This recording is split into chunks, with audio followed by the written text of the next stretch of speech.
दोस्तों, आज की इस वीडियो में हम सब कक्षा 12वीं का जो विषय हिंदी है उसका सिलेबस क्या रहेगा नए सत्र यानी कि 2021-22 के लिए, और साथ में जो पेपर आएगा फाइनल, जो बोर्ड का पेपर होगा आपका सीबीएसई के द्वारा, वो किस तरीके से बनाया जाएगा, कितने अंकों का होगा, उसका पैटर्न मानी कि उसका जो प्रारूप है वो क्या रहेगा। साथ ही हम ये सब देखेंगे कि इसमें कौन से चैप्टर आपके इस साल हटाए गए हैं इस सत्र में और कौन से आपको पढ़ने हैं और कौन कौन सी पुस्तकें हैं आपकी। तो चलिए देखते हैं। इसमें हम ये तीन चीज़ें देखेंगे कि कौन सी पुस्तकें हैं मुख्य रूप से।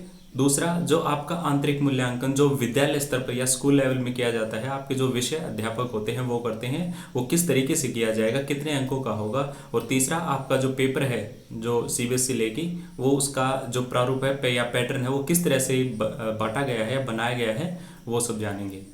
तो सबसे पहले बात करेंगे हम कि आपकी पुस्तकें।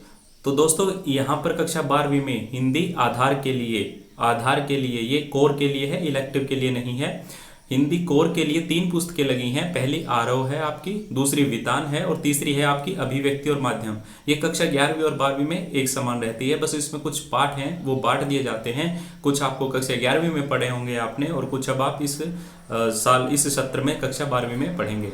अगर किसी बच्चे के पास ये पुस्तकें नहीं हैं तो आप NCERT की वेबसाइट माने कि ncert.nic.in पर जाकर इनकी सॉफ्ट कॉपी डाउनलोड कर सकते हैं, यानी कि इनके PDF के रूप में इनकी जो नवीनतम संस्करण, लेटेस्ट जो वर्जन है इनका, वो डाउनलोड कर सकते हैं, जो 2020-21 के रूप में है।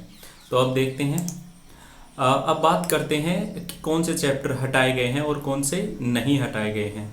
तो बच्चों, मैं आपको बताना चाहूँगा कि इस सत्र में 21-22 के लिए सीबीएसई के द्वारा अभी तक ऐसी कोई भी सूचना जारी नहीं की गई है कि आपके कौन से चैप्टर हटेंगे। इसका मतलब ये है कि आपको इस साल हिंदी की ये दोनों पुस्तकों के जितने भी पाठ है वो सभी पढ़ने ही होंगे। माने कि जैसे पिछले सत्र में कोरोना की वजह से कुछ सब्जेक्ट में जो सिलेबस है वो रिड्यूस कर दिया गया था, लेकिन इस बार ऐसा कुछ भी नहीं है। अगर आगे कुछ होता है तो आपको अपडेट कर दिया जाएगा।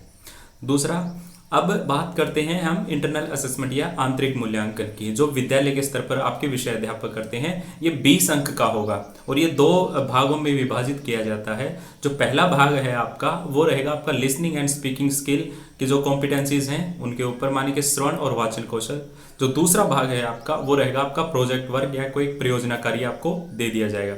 अब बात करते हैं कि श्रवण और वाचन में किस तरह से आप असेसमेंट किया जाता है आपका, और प्रोजेक्ट वर्क में क्या चीज़ें दी जाती हैं।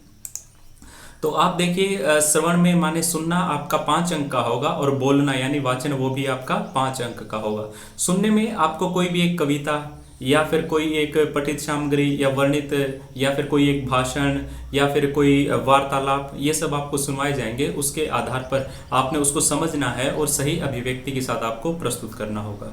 दूसरा, वाचन में आप कोई कहानी कह सकते हो, कोई नाटक सुनाने के लिए कहा जा सकता है, आपका परिचय देने के लिए आपको बोला जा सकता है, किसी कविता का सस्वर पठन करने के लिए आपको बोला जा सकता है। तो ये 5 अंक का होगा। और ये जो 10 अंक की है ये विद्यालय में आपके जो विषय अध्यापक रहेंगे उनके द्वारा ही ये जो मूल्यांकन है ये किया जाता है।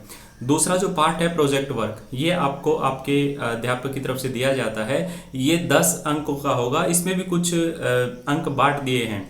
जैसे आपकी जो विषय वस्तु है वो 5 अंक की है कि आपने किस तरह से उसको अच्छे से लिखा है या बनाया है अपने काम को। दूसरा, आपकी भाषा और आपकी जो प्रेजेंटेशन माने की जो प्रस्तुति है वो 3 अंक की है, वो कैसे दिया आपने। तीसरा, आपका जो शोध और मौलिकता, माने कि आपने ये तो नहीं कहीं से दुनिया भर की वेबसाइट से आपने कुछ मटेरियल इकट्ठा किया और अपने प्रोजेक्ट में चिपका दिया, तो आपने खुद से क्या प्रयास किया, 2 अंक उसके होंगे। माने कि टोटल 10 नंबर का प्रोजेक्ट होगा।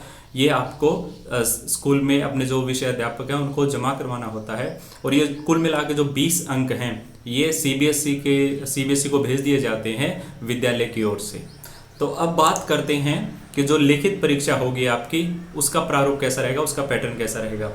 दोस्तों, मैं बता चुका हूं आपको कि जो विषय है, जो विषय कोड रहेगा वो 302 माने कि हिंदी आधार कोर के लिए है। ये इसमें सत्र 2021-22 के लिए 2 भागों में इसको बांटा जाएगा। जो पहला भाग होगा वो अ और दूसरा ब। अ में आपके मल्टीपल टाइप यानी कि बहुविकल्पीय प्रश्न होंगे, माने कि एक प्रश्न पूछ के आपको 4 विकल्प साथ में दिए होंगे। दूसरा आपका वर्णात्मक यानी कि डिस्क्रिप्टिव होगा, वो आपने लिखना होगा। और ये कुल आपका 80 नंबर का होगा और इसके लिए आपको समय 3 घंटे का दिया जाएगा।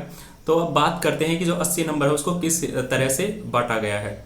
तो सबसे पहले आपका एक अपठित गद्यांश होगा और एक अपठित काव्यांश होगा।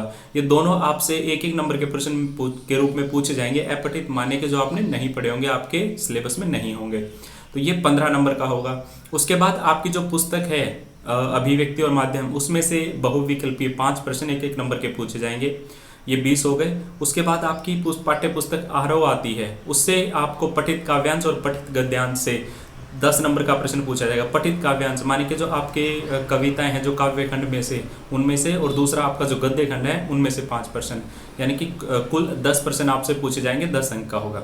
उसके बाद आपकी जो अनुपूरक माने कि जो आपकी वितान है दूसरी पुस्तक, उसमें से भी 10 नंबर के 10 प्रश्न पूछे जाएंगे जो विकल्प के साथ में आपके पास होंगे। अब आगे देखिए, उसके बाद आपका आता है वर्णनात्मक खंड, माने कि डिस्क्रिप्टिव आपने लिखनी होती हैं चीज़ें। तो सबसे पहले आपको एक रचनात्मक लेख लिखना होता है कि आपने उसमें कितनी क्रिएटिविटी दिखाई है, अपनी तरफ से उसमें कितना अच्छा प्रयास किया है। तो ये 5 अंक का होगा, वो आपको विषय दे दिया जाएगा आपका जो परीक्षा पत्र होगा उसमें। अब उसके बाद आपका एक पत्र लेखन करना है जो औपचारिक विषय से संबंधित होगा, ये भी आपका एक 5 नंबर का होगा। उसके बाद आपकी कविता, कहानी, नाटक की रचना पर आधारित आपसे 5 प्रश्न पूछे जाएंगे। 3 प्रश्न एक प्रश्न 3 अंक का होगा और एक प्रश्न 2 अंक, माने कुल 5 नंबर के। उसके बाद आपका जो ये कोई समाचार लेखन, फीचर लेखन, आलेख लेखन, जो आपकी पुस्तक है अभिव्यक्ति और माध्यम, उसमें से 5 प्रश्न पूछे जाएंगे। तो इस तरह से कुल मिलाकर ये आपका 20 अंक का होगा। अब आगे देखिए, अब आपकी जो पाठ्य पुस्तक आरोह है उसके काव्य खंड में से आपसे प्रश्न पूछे जाएंगे, 2 प्रश्न 3 अंक के और 2 प्रश्न 2 अंक के, माने कि कुल आपके ये 10 नंबर के होंगे। और इसी तरह से आपकी जो इसमें गद्य खंड होगा आरोह पुस्तक में, उसमें से भी आपका 10 नंबर का पूछा जाएगा। इस तरह से कुल मिलाकर आपका जो प्रश्न पत्र होगा सीबीएसई के द्वारा जो लिया जाएगा वो 80 नंबर का होगा। और जो 20 नंबर हैं ये मैं बता चुका हूँ आपको, ये विद्यालय के स्तर पर आपसे कुछ प्रोजेक्ट वर्क में और कुछ जो मूल्यांकन आपका श्रवण और वाचन के रूप में करवाया जाएगा उससे जोड़े जाएंगे। और ये सारे के सारे जो 20 नंबर हैं ये सीबीएसई को भेज दिए जाएंगे और इनको जोड़ करके आपका 100 में से स्कोर मिलेगा। और इसके लिए पुस्तकें भी मैं आपको बता चुका हूँ जो एनसीईआरटी या जो बोर्ड सीबीएसई ने आपके लिए निर्धारित की हैं। तो उम्मीद है आपको ये आपका जो पाठ्यक्रम है सत्र 21-22 के लिए हिंदी आरोह का आधार का वो आपको अच्छे से समझ में आया होगा। अगर अभी भी किसी दोस्त का या किसी बच्चे का कोई संदेह है तो वो मुझे कमेंट बॉक्स में अपने जो सवाल हैं वो पूछ सकते हैं, उनको उनका उत्तर दे दिया जाएगा। धन्यवाद।